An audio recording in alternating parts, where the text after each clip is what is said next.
The one-time intelligence analyst Edward Snowden is on the run from U.S. law enforcement. Officials believe Snowden is still in Moscow after WikiLeaks arranged for his flight from Hong Kong on Sunday. The administration wants Russia to send him back to the U.S. for prosecution.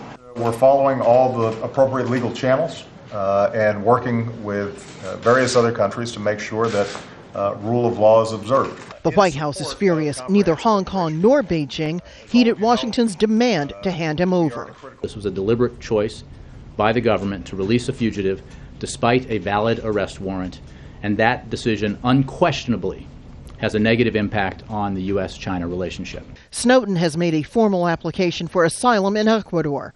The foreign minister read from his application. It is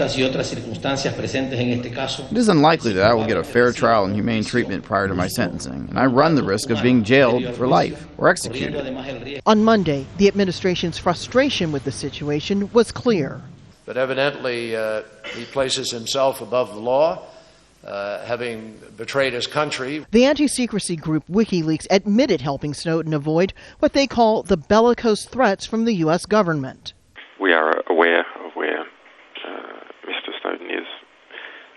He is in a safe place, and his spirits are high. The U.S. has revoked Snowden's passport, so he's traveling on a refugee document of passage issued by Ecuador. Meantime, the man who says the public has a right to know U.S. government secrets is keeping his own whereabouts a secret. Rosiland, Jordan, Al Jazeera, the State Department.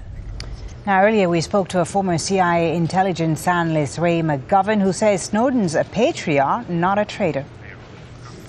What Snowden has revealed is that if you apply probable cause to what the NSA is doing, all 300 million of us Americans are suspected terrorists. That is ridiculous on its face. Snowden has the courage and the conscience to put himself at risk to adhere to his pledge, his oath, to defend and support the Constitution of the United States against all enemies, foreign and domestic. No, he's not endangering anyone.